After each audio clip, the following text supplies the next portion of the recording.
নমস্কার, মিষ্টি তপস্যার নতুন একটি ব্লগে আপনাদের স্বাগত জানাই।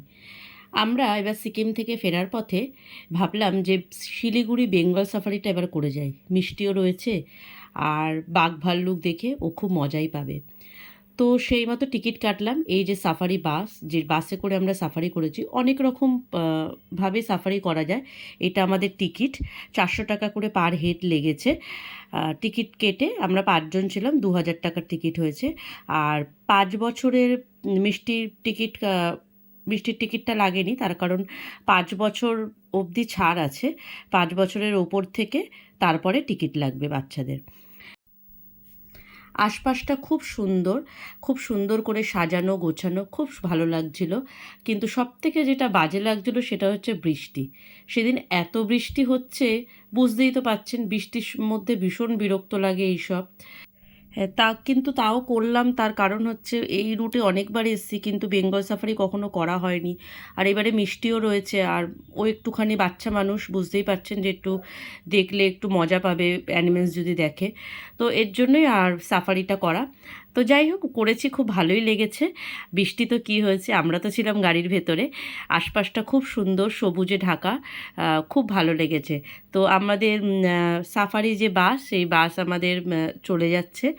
চলে গিয়ে এখন এবারে আমরা ঢুকবো হচ্ছে পুরো জঙ্গলের ভেতরে। অনেক রকম সাফারি রয়েছে, একটা জয় রাইড রয়েছে, কিংবা আপনারা চাইলে হেঁটে হেঁটেও অ্যানিমেলস দেখতে পারেন। সেখানে যেরকম চিড়িয়াখানায় যেরকম আমাদের ব্যবস্থা থাকে সেই রকম, কিন্তু সেক্ষেত্রে সাফারিটা হবে না। সাফারিটা টোটালি আলাদা, ওইটা শুধু সাফারি করা যাবে। তারপরে বাদবাকি যে হাতি, কুমির এই সব যে রয়েছে, সেগুলো কিন্তু আমাদের পায়ে হেঁটেই দেখতে হবে। তো ভীষণ, এই হচ্ছে বাসে খুব বেশি জন, 14 থেকে 13-14 জনের মতো বাসে আমরা ছিলাম।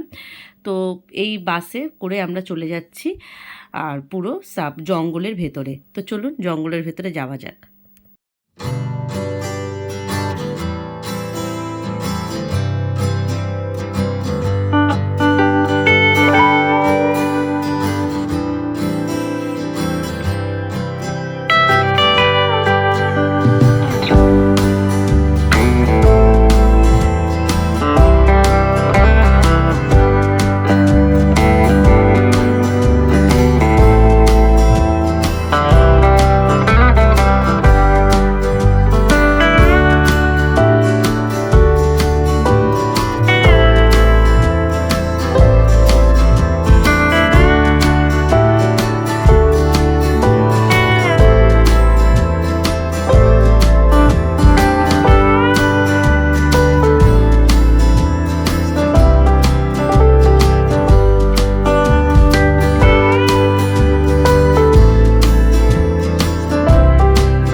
জঙ্গলের রাস্তা খুব সুন্দর, অসাধারণ রাস্তা, যেতে খুব ভালো লাগছিল। আর একটা অ্যাডভেঞ্চার একটা ব্যাপার রয়েছে, দারুণ লাগছিল বেশ। আর আমরা প্রথম যে অ্যানিমেলটা দেখব সেটা হচ্ছে হরিণ। আর প্রচুর হরিণ রয়েছে, প্রচুর হরিণ, মানে দেখাই যাচ্ছে, আপনারাও দেখুন, প্রচুর হরিণ। আর যেতে যেতে কিন্তু জঙ্গলের মধ্যে দিয়ে যেতে যেতে, যেটা ক্যামেরাতে আমি মানে ক্যাপচার করা যায়নি, সেটা হচ্ছে ময়ূর। অসম্ভব এবং সুন্দর, এবং অনেক প্রচুর ময়ূর রয়েছে, বুঝতেই পাচ্ছেন। এরমভাবে তো এদের পশু পাখি, এদের তো আর এরমভাবে ক্যাপচার করা যায় না, আর ময়ূরের মতো জিনিস। আর যাই হোক, ময়ূর প্রচুর দেখেছি, কিন্তু আমি ক্যাপচার করতে পারিনি, আপনাদেরও তাই দেখাতে পাচ্ছি না। কিন্তু হরিণ দেখুন, অসাধারণ লাগছে, প্রচুর হরিণ, প্রচুর হরিণ। এই সময় তো মিষ্টি ভীষণ এক্সাইটেড, কারণ এত হরিণ। আর দেখে হাতের সামনে বলতে পুরো একদম গাড়ির জানলা দিয়ে দেখছে, এটা একটা আলাদা একটা আনন্দ ওর কাছে। আর সত্যি খুব সুন্দর লাগছে, চারিদিকে প্রচুর হরিণটা প্রচুর দেখতে পেয়েছি, এটা কিন্তু সত্যি। আর গাড়ির খুব ভালো করে একটু ঝাপসা ঝাপসা আসছে, কারণ হচ্ছে আপনাদের তো প্রথমেই বললাম যে প্রচুর বৃষ্টি হচ্ছে, যার জন্য গাড়ির কাচের মধ্যে জল ঠল লেগে রয়েছে বলে, এই জন্য প্রচুর পুরো একটু ঝাপসা আসছে। যাই হোক, হরিণ দেখার পরে আমরা চলে যাচ্ছি আরও ভেতরে। এবার দেখি আমাদের ড্রাইভার যিনি রয়েছেন, ড্রাইভার দাদা, তো উনি আমাদের কি দেখান। চলুন আবারও যাওয়া যাক জঙ্গলের ভেতরে।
হরিণের পরে যেটা আমরা দেখতে আসলাম সেটা হচ্ছে, আপনারা নিশ্চয়ই ছবি দেখে বুঝতে পেরেছেন কোথায় আসলাম। তো আমরা আসলাম ভাল্লুক দেখতে। তো 3টে ভাল্লুক দেখতে পাচ্ছি এখানে। অ্যানিমেল সাফারি করতে এসে যদি অ্যানিমেলই না দেখলাম, মনটা যেন কেমন লাগে। যাই হোক, আপাতত তো আমাদের 2টো অ্যানিমেল তো দেখা হলো। মিষ্টি তো অ্যানিমেল দেখে ভীষণ এক্সাইটেড, কারণ সাফারিটা ওই প্রথম করছে। আর একেবারে গাড়ির বাইরেই অ্যানিমেল, এটা একটা ওর কাছে একটা আলাদা আনন্দ। চিড়িয়াখানায় গেছে আমাদের এখানে, কিন্তু এরমভাবে সাফারির মজাটা তো একটু অন্য। তো যাই হোক, ভালোই লাগছে। আর অ্যানিমেল সাফারিতে আপাতত 2টো অ্যানিমেল দেখা হলো। তো যেটা মেন উদ্দেশ্য আমাদের, আমরা এসছি হচ্ছে বেঙ্গল সাফারি করতে। যেটা মেন উদ্দেশ্য হচ্ছে বেঙ্গল টাইগার। দেখা যাক সেটা দেখতে পাই কিনা বেঙ্গল টাইগার। তো এবার যাচ্ছি হচ্ছে আমরা বাঘ দেখতে। তো জানি না বেঙ্গল টাইগার দেখতে পারবো কি না। তো সুন্দর জঙ্গলের রাস্তা, আর সুন্দর জঙ্গলের রাস্তা দিয়ে আমরা চলে যাচ্ছি আরও গভীর জঙ্গলে, কারণ বাঘ মামাকে তো আর অত সহজে দেখা যায় না, তাই না? তো চলুন যাওয়া যাক।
আমরা এবারে জঙ্গলের পথ দিয়ে, সুন্দর জঙ্গলের পথ দিয়ে আমরা চলে আসলাম হচ্ছে চিতাবাঘ দেখতে। এইবারে বাঁদিকে দেখুন একটা টাইগার বসে রয়েছে, একটা চিতাবাঘ আর কি বসে রয়েছে।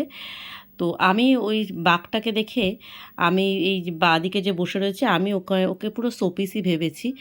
যে বিশ্বাস করুন, বোঝা যাচ্ছে না। এবং আমরা বাসে যে কজন ছিলাম তারা কেউ বুঝতে পারিনি যে ওটা অরিজিনাল বাঘ। আমি তো বুঝতেই পারিনি। আর একটা দেখতে পাচ্ছি বাঘ হাঁটছে, খাঁচার ভিতরে রয়েছে, কিন্তু যিনি খাঁচার বাইরে বসে আছেন তাকে কেউ পাত্তাই দিচ্ছে না। তার কারণ কিছুক্ষণ পর তাকে সবাই পাত্তা দিয়েছে, তার কারণ কিছুক্ষণ পর সবাই বুঝতে পেরেছে।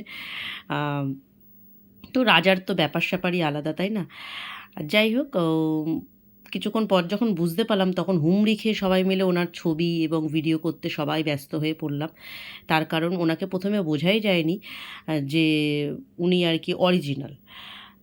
তো উনি বেশ রাজার মতো বসে পোজ দিচ্ছিলেন, বিভিন্ন ভাবে পোজ দিচ্ছিলেন এবং ছবি তুলতে, সবাই যাতে সুন্দরভাবে ছবি তুলতে পারে তাকে সাহায্যও করেছেন সবাইকে। তার জন্য ওনাকে অনেক ধন্যবাদ। তো আমরা মিষ্টিও ১ম এরকম লেপার্ড দেখে তো ও খুব আনন্দ হয়েছে। আর প্রচণ্ড ওরও খুব ভালো লেগেছে। খুব এক্সাইটেড হয়ে গেছে যেহেতু বাঘ দেখেছে। তো এরপরে বাঘ দেখলাম, আর হচ্ছে আরেকটা ৩টে বাঘ ছিল, ৩টে চিতাবাঘ ছিল। এখনও কিন্তু বেঙ্গল টাইগার আমরা দেখিনি। তো ৩টে চিতাবাঘ ছিল। তো এই ২টো হচ্ছে এখানে, আরেকটা হচ্ছে একদম ওপরে বসে রয়েছে। আ তো বাঘ দেখে ভীষণ এক্সাইটেড। বাসের জানেন সবাই যারা ছিল সবাই খুব এক্সাইটেড। কারণ সাফারি করতে এসে বাঘ দেখাটা একটা আলাদা ব্যাপার। ভাল্লুক তো আমরা এমনিও দেখতে পাই। কিন্তু ভাল্লুক, ডিয়ার যে দেখলাম তো এমনিও দেখতে পাই আমরা। কিন্তু বাঘ দেখাটা একটা অন্যরকম। সবাই খুব মানে উচ্ছ্বসিত খুব বাঘ দেখে। এই যে ইনি রয়েছেন অনেক ওপরে বসে। তো বাঘ দেখা হয়ে গেল আমাদের। দেখে আমরা সবাই খুব সাফারির আনন্দ নিলাম। নিয়ে আবার চলে গেলাম গভীর জঙ্গলে। এবার একদম মেন যেটা আমাদের উদ্দেশ্য বেঙ্গল সাফারি, সেটা হচ্ছে বেঙ্গল টাইগার দেখার। তো দেখি পাওয়া যায় কি না বেঙ্গল টাইগার। তো আমাদের যিনি ড্রাইভার দাদা, তো উনি আমাদের আরও জঙ্গলের ভেতরে নিয়ে গেলেন তো আমাদের যে বাঘ দেখানোর জন্য। তো চলুন আমিও যাই আর আপনারাও আমার সাথে চলুন।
প্রচুর বাঘ খোঁজাখুঁজি চলল।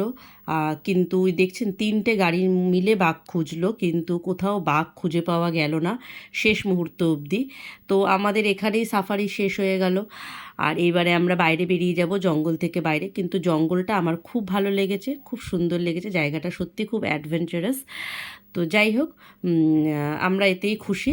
আর মিষ্টি যার জন্য এখানে আসা সে খুব খুশি, যে কটা অ্যানিমেলসই দেখেছে। আপনাদের তো বললাম প্রচুর ময়ূর দেখা গেছে, কিন্তু এটা ক্যাপচার করা সম্ভব হয়নি। তো ভালোই ঘুরলাম। এরপরে হচ্ছে পায়ে হেঁটে আরও যেরকম জঙ্গলের যেরকম অ্যানিমেলস থাকে তাদের পায়ে হেঁটে দেখার পালা। কিন্তু আমাদের কাছে অতটা সময় ছিল না, কারণ আমাদের ট্রেন ধরার তাড়া ছিল একটুখানি। আমরা তো আমি প্রথমেই বললাম যে ফেরার পথে আমি দেখছি, ঘুরে ফেরার পথে। তো ট্রেন ধরার জন্য আমাদের আর অন্য কিছু দেখা হলো না, কিন্তু জায়গাটা খুব ভালো লেগেছে। ওখানে মিষ্টির কয়েকটা ফটো তুলে নিলাম। ফটো তুলে আমরা হচ্ছে ট্রেন ধরতে চলে গেলাম। তো ভিডিওটা আজ এখানেই শেষ করলাম। যদি ভালো লাগে একটা লাইক করবেন, কমেন্ট করবেন, শেয়ার করবেন। অবশ্যই কমেন্ট করে জানাবেন ভিডিওগুলো আপনাদের ঠিক কেমন লাগছে। তো দেখা হবে নতুন কোনো দিন, নতুন কোনো ব্লগ নিয়ে। ততক্ষণের জন্য সতর্ক থাকুন, সাবধানে থাকুন। নমস্কার।